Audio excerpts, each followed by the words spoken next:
1 year of my life I was deeply into Scientology. I did the basic courses, visited the church and its events, talked a lot with other Scientologists and seriously considered joining. In the end, I didn't. Even though it wasn't easy, I walked away from it.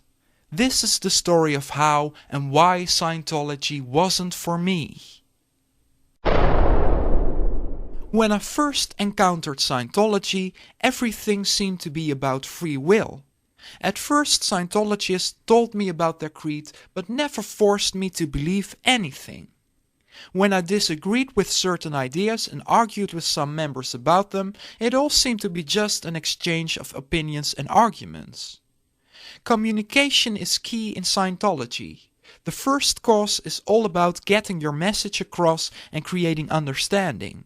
I still think it's great as it gives you tools of great practical value.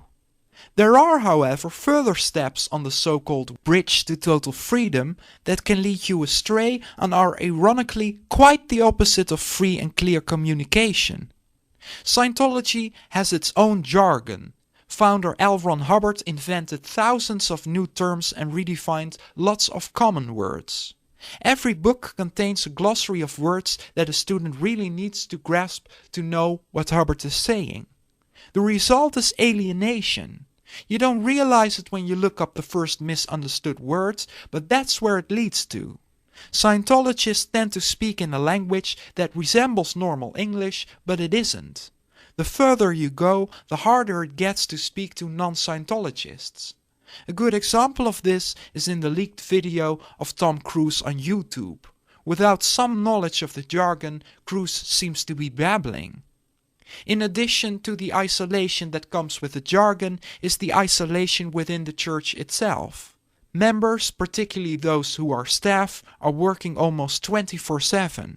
Many of them live together or are married and don't see much of the outside world. When I visited the church, I was bombarded with information. People wanted to show me films, suggested books to read and courses to take. The overwhelming amount of Scientology stuff made me dizzy as if I were on another planet. Everybody was saying how great it was and how much it worked. At an event in honor of Hubbard, the crowd went crazy when they showed images of their leader.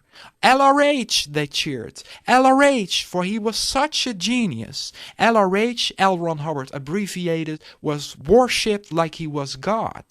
LRH, it was a red flag moment for me. I was appalled by the zombie-like devotion. Did I really want to be cheering along next time?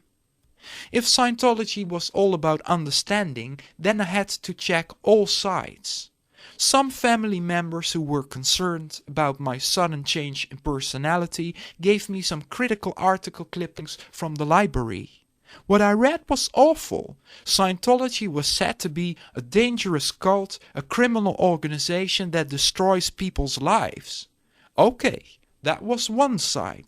I still gave Scientology the benefit of the doubt. I had to see for myself what was true about it. I wanted to hear the staff members' opinion on the allegations. I wanted to hear why the articles were wrong. I was still taking courses, still more on Scientology's side than the side of their opponents. Yet it was the beginning of the end. The information I got from the PR manager was not easy to verify and consisted mainly of insinuations regarding critics. According to Scientology, all critics were criminals, psychopaths, drug addicts, thieves or child abusers. Could this be true?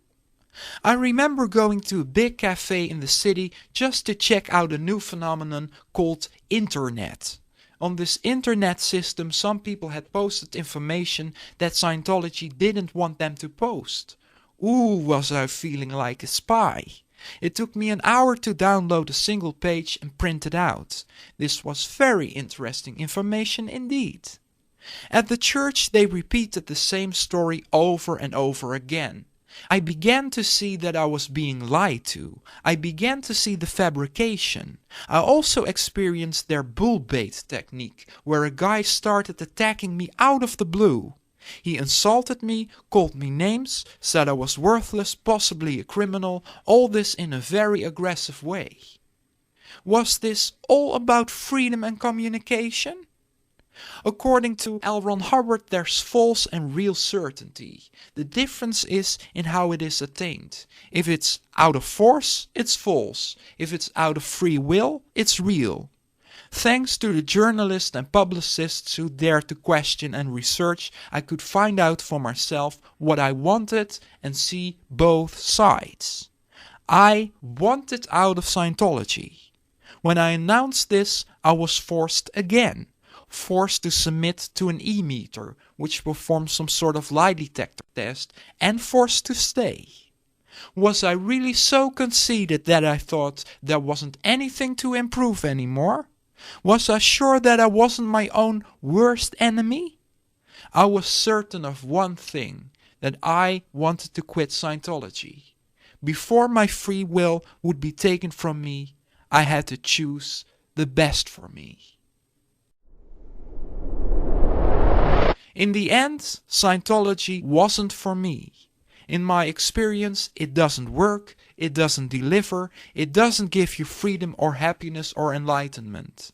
What appears to be a volcano is nothing more than a hollow space filled with empty promises, a trap that's not only a waste of time, energy and money, but also a potential threat to your physical and mental health.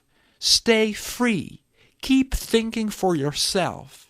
Seek truth, shed light, and Scientology will implode, crumble, vanish, and self-destruct.